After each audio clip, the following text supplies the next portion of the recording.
زینالدین داد از جفای در چه حالم کرده ای؟ من که ثروتمند بودم تو گدایم کرده ای. مال من بسیار بود اما نمیدادم زکات. این دلی بیرحمی من فردا چی میگوید جواب؟ به عدد دارا بودم اما خوراکم نان قاق.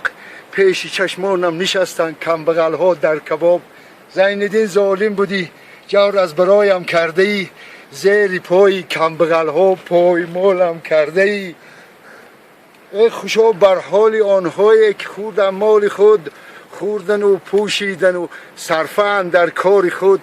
ای منی ناخورده را آخر مکافاتم همین. من نخوردم دادمش تا که خورش و زینالدین.